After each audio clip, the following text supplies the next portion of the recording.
Hello everybody, welcome along. My name is Benjamin Bloom. This is the Benjamin Bloom Football Channel. Please leave your bias at the door and join me for Championship Round 14 preview and predictions. They are coming thick and fast. Before we get into those, we'll say thank you to our fan sponsors, the Donovan brothers, who sponsored the Championship preview show. All 46 of them this season. In loving memory of Michael, their late brother of South East London, a lifelong Millwall fan and admirer of this show. With that being said, you can also get involved like the Donovan brothers have over on Patreon, and you can for absolutely free. Hit that subscribe button. Do it. Go on. Do it right now. Let's get into our fixtures. We will work as ever from top to bottom, and our league leaders are Norwich, and they play Coventry in 21st. You'd think this would be a straightforward one to predict the home win on, but we do have a fair amount of injury problems for Norwich and suspension to Emi Buendia going forward into this one. For Norwich, well, I said 3 weeks ago or 4 weeks ago when they were kind of winning tight games, they're not quite clicked yet. They're not playing very well, but they're winning. And everyone, a number of Norwich fans had a pop at me. Oh, why aren't you giving us enough credit? What about me? And then when they went top of the league, the same Norwich fans are saying, we're not playing very well and we're top, we're in second gear. And I'm like, hang on a minute.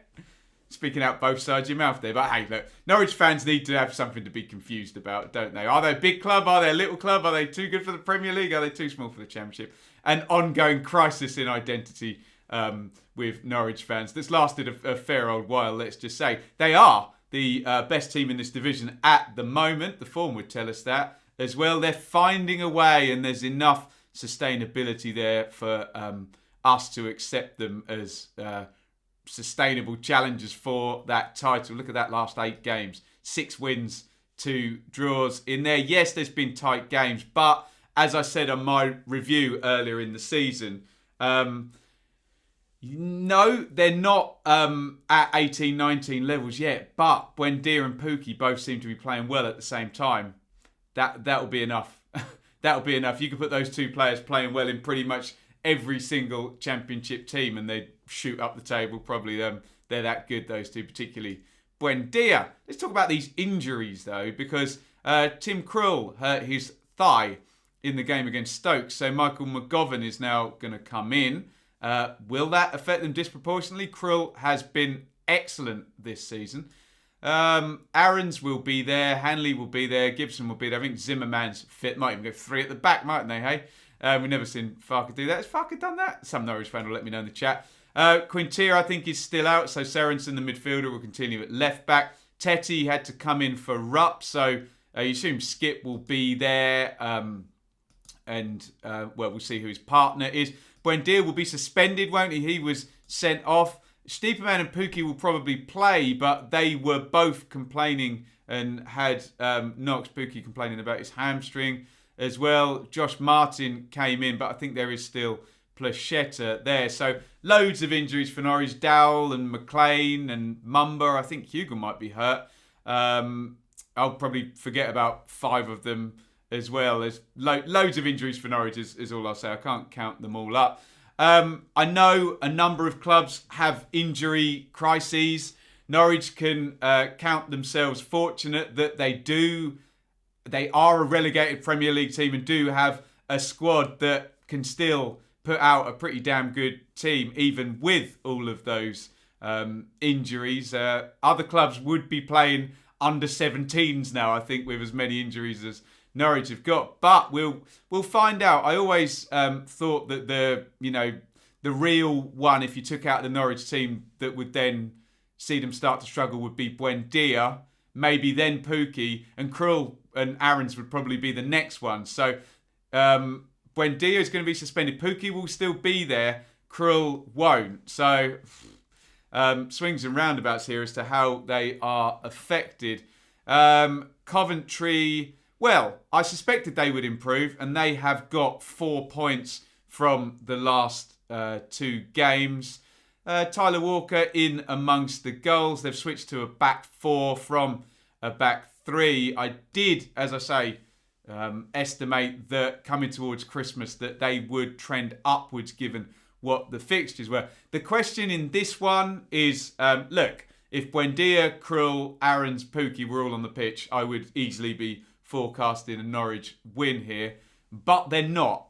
So the question is, how badly will be Norwich affected by Krul not being there and Buendia not being there? He is suspended, isn't he? So I don't know whether I can easily just forecast Norwich win. Look, they'll probably win by 1 goal and score it in the 93rd minute or something, because they just seem to find a way in the Championship under Farke, don't they? But so I will go for a Norwich win. I think they'll manage to keep up the run. However, I think Coventry are going to give them a good game. I think this version of Coventry against this version of Norwich is much tighter than if you do have Krul, Buendia and others, maybe Rupp in there. So, let me know what you think in the comments, but I will go for a Norwich home win just in that one. But Coventry will think they've got a chance here. They really will.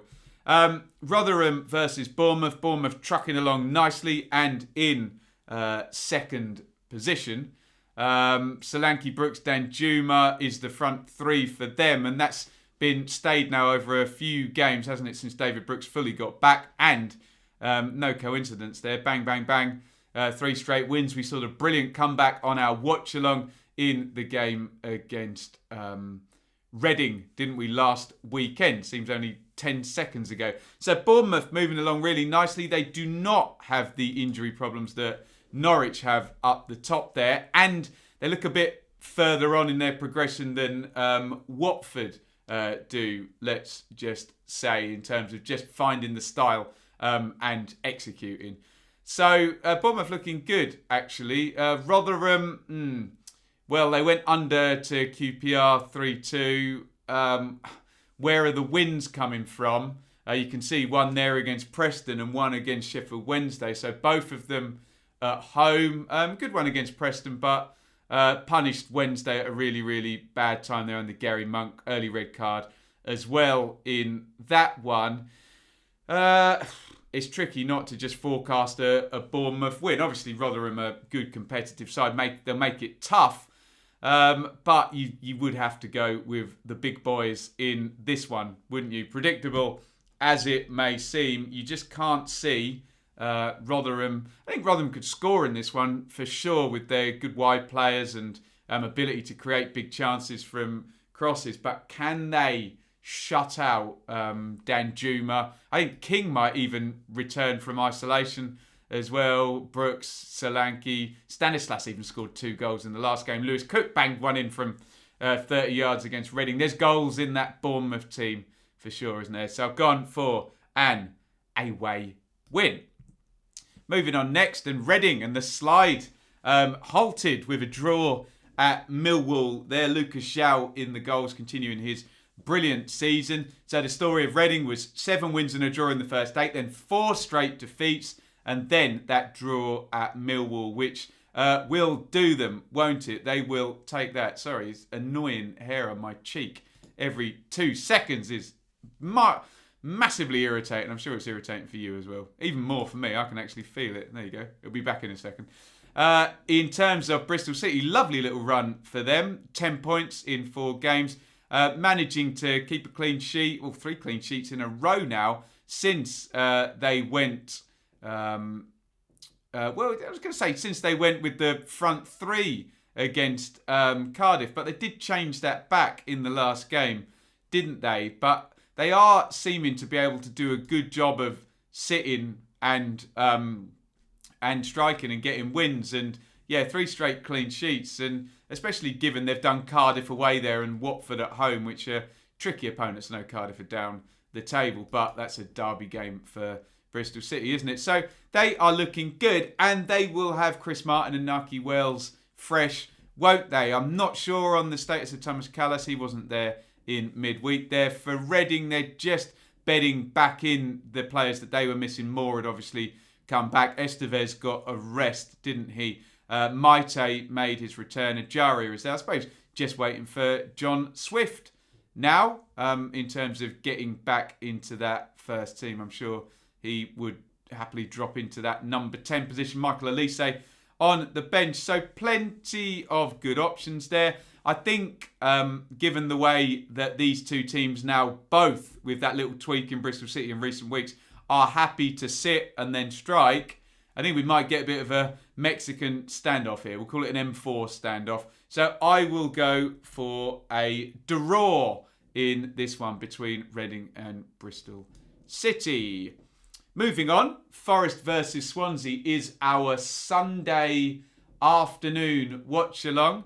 We would normally be live on the channel at 10 a.m. doing the review, but we have a Sunday game this weekend, so we'll do that as a watch-along, and the review will go at 7 p.m. that evening. Write that down in your diaries. Anyone still have a diary? I'm not sure. There is your Swansea form. They sit up there in 4th in the division, and look, they don't lose very often. 1 defeat in the last 8, and that was at league leaders Norwich, and they did create a few chances in that game as well. So they're looking good, the Swans. Tough to beat. Only 3 wins in the last 8. They would prefer that to be 4, 5 or even more, of course, wouldn't they? However, they will be more than happy with their 4th place finish. Still, the idea that, other than Andre Ayew, that this idea of, is there a goal scorer there at Swansea? And it's been Jamal Lowe with Ayew up top. He's trying Liam Cullen now. Jan Dander in behind in the absence of Gibbs White. They've got Casey Palmer there as well to use in those positions. I mean, in my head, it's Gibbs White, Ayew. They're not using Gyökeres as well. So I wonder whether in the end he'll end up just playing 2 number 10s and Ayew, which is possibly 3 number 10s anyway, isn't it? Or a sort of wide forward in Ayew. But Ayew returned. How many times can I say Ayew in a 30-second period there? Ayew returned and got on the score sheet to get the equaliser against Sheffield Wednesday in the week. And no doubt he will start back in this one. I think Guehi is back as well. Grimes is now starting after some games on the bench a few weeks back. Forest there. Well, Houghton tweaks and he tries. He tried Guerrero up top and as a starting striker. Arter comes back into the team now. Knockaert not in that one. A 4-2-3-1. Certainly, we did see the entirety of last year's back four going, but we now do have Ribeiro and Figueiredo in it that were mainstays with Worrell and Cash. Cash obviously left for Villa now. But it's 2 straight defeats away at Bournemouth and away at Barnsley. And it's a run of hard games, isn't it, for Forest? Because they caught Barnsley in good form. They caught Bournemouth in good form. Can they get points against Swansea? I think they might, actually. I think given it's Houghton, given that Cooper has been fairly draw happy, particularly in the last 8, that I will go for another draw in this one. Get your predictions in the comments, by the way. I'll reiterate my stance that the best comment is a prediction, and it takes a lot greater skill and intelligence to make a prediction yourself rather than have a pop at mine, which people do tend to like to do without even giving their own thoughts. That's not how a credible debate works, is it? Now, come on, guys, in the comments. Anyway, rant, move on. Well, who was it? It was Watford versus Preston coming up. Preston of the excellent away form. Watford, looked like Swansea. That might even exactly mirror the Swans, mightn't it? In fact, I think it does, doesn't it? Shall I move back and check? 1, 2, 3, 4 draws, 3 wins and 1 defeat. 4 draws, 3 wins and 1 defeat. Yeah, so Watford mirroring the Swans in being hard to beat, hard to score against until those games against Coventry and Stoke, but you'll take 3-2 wins all day long, won't you? And not losing many, but could do with winning more. We watched them. It is very solid and very stable. Andre Gray didn't quite look sharp. Troy Deeney came in off the bench. I wonder if Troy Deeney might start this game. I don't think he started in the Championship just yet. Has he? Preston, like I said, had that crazy away from them. Just so erratic. Look, win-win, lose-lose, win-lose, win-lose. So they're 4 wins and 4 defeats in the last 8 games. This is a tricky one. Obviously, Watford very solid. Oh, dear. I don't know how to call this one. I mean, you could see a low-scoring draw. I think I'm just going to go for Watford to get the win. I know Preston are very good away from home, and I wouldn't be surprised with any outcome in this one. But I'm going to go for a home win for Watford, just stability and star power, to get them over the line in this one. Huddersfield versus Borough.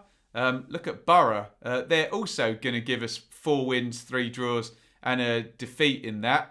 That's actually better than Watford and Swansea, isn't it? They were 3 wins, 4 draws. This is 4 wins, 3 draws.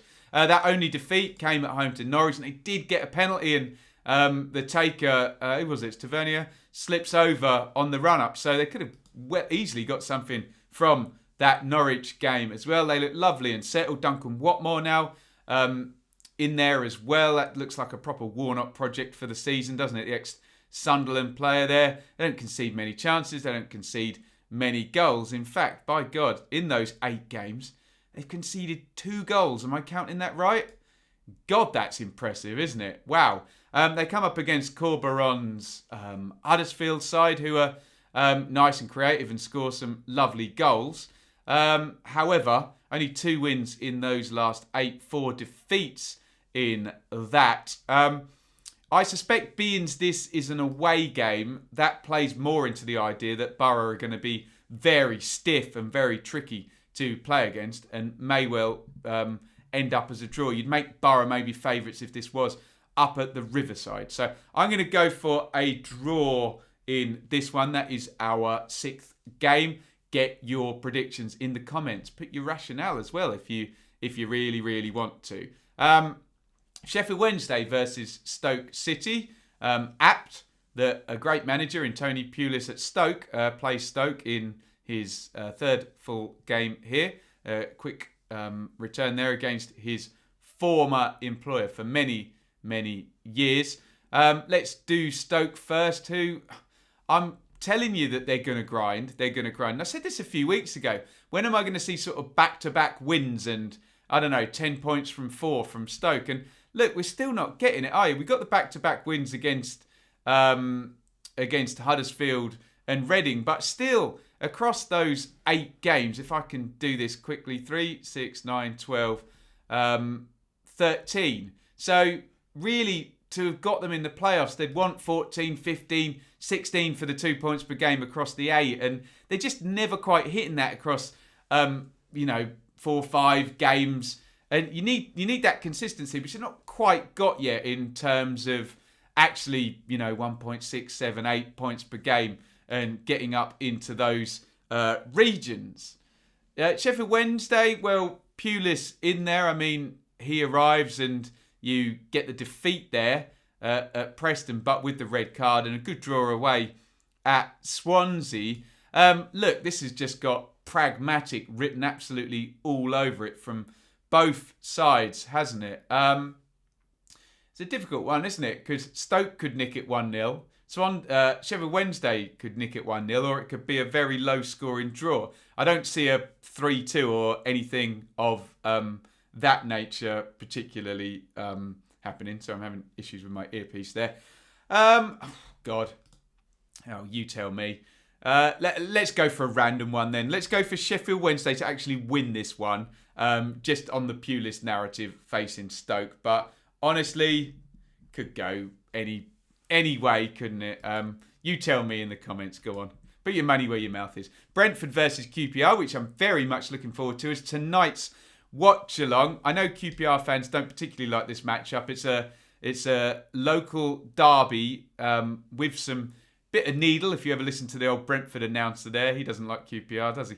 And I think Brentford have done quite well in it recently. I was at one of them last season, and Brentford 3-1. I remember Watkins or Ben Rama or someone scoring I think Ben Rama scored a penalty and Watkins scored a late winner to win that one. But what I will say is they've been really good open games. You can imagine Warburton and Frank.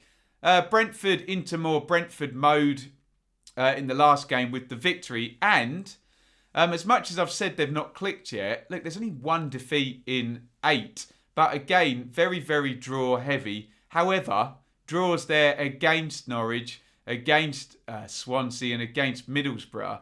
So there is some sense they're now clicking into form. I'm still eager to see who's going to end up in that position with Tony and Buemo up top, whether it ends up being Fosu or Kenyos or Godos.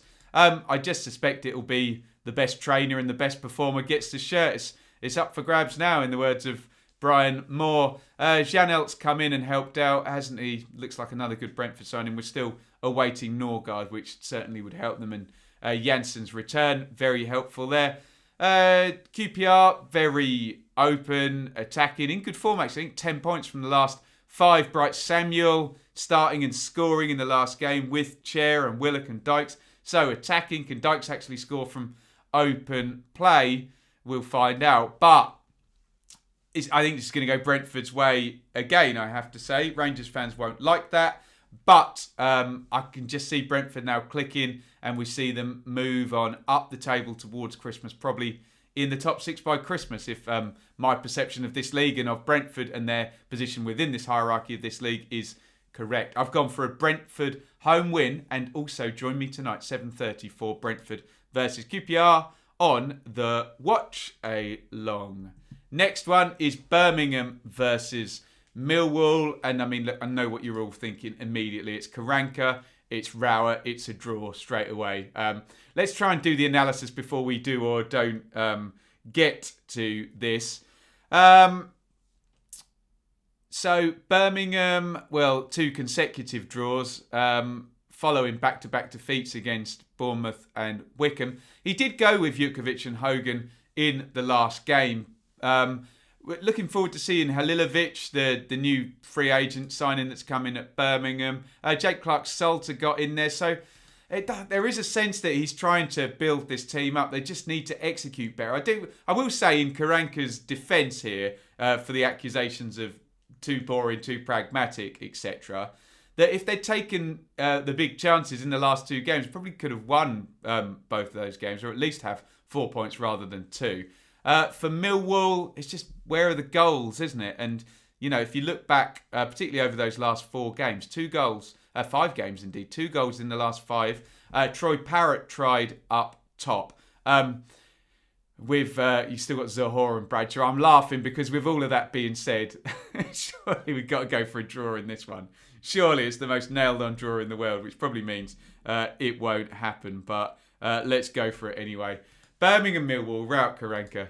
To draw, Cardiff versus Luton. Cardiff are languishing, as they say, the football cliche, down in 18th. If this goes on up until Christmas, I think Harris might be in some trouble. We'll see if they move up the table. The reason I say that is we hold them to a high standard because they're a Year 2 parachute team, because they're obviously recently relegated, and because, I mean, look, Smithies, Morrison, Pack, Moore, Murphy, Hoylett, all stayed Championship players, plus Harry Wilson's a proper top-end Championship player as well. So I think it should be doing better. So we'll see how this pans out for Neil Harris. Luton doing excellently up in 11th. And look at that for Luton, 1 defeat in 7. That is sensational from Nathan Jones. A few too many draws, obviously, if you want to be challenging up higher. But remember, this is a Luton team that were struggling for most of last season. Avoided relegation. They've only been up 1 season. This is great stuff from Luton. Let's go in. Let's do a pile on Neil Harris here, poor guy. Let's assume that the trend is going to continue for both.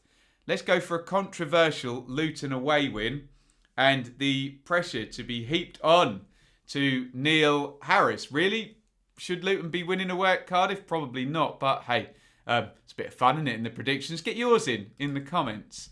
Blackburn versus Barnsley. This should be good, shouldn't it, with the attacking players on show here. And I was questioning Blackburn for a while. I said, who have they beaten? Flat track bullies, only win against red card teams, only put the hammer down with the strikers against red card teams or teams in a bad moment. Well, they've now got 8 points in the last 4 games, which should probably be enough to shut me up in that issue. However, they did still punish another red card team in Preston there, capitalising on Rafferty's red card and winning 3-0 there. But they are just moving on up now into that top half. And I think there's a really good upside for Blackburn if they can click and they can go ahead and beat a team that we think is a good team and really start establishing themselves as a hard team for everyone to play against, not just someone in a bad moment or someone with 10 men. Really love the front three. Armstrong, top striker in the division, Brereton and Gallagher, and they've still got Dolan and Harvey Elliott, who's been excellent since arriving on loan from Liverpool. Barnsley have been really good under Ishmael. Came up against Brentford at the wrong time by the look of it, didn't they? But still, win-win-loss is still 12 points in 6 games, 2 points per game. They are, ergo, in good form by my 2 point per game gold standard. And like I said, if you get on the pitch there, maybe Armstrong, Brereton and Elliott and Woodrow, Freeser, Chaplin, you've still got Thomas and Kane as well.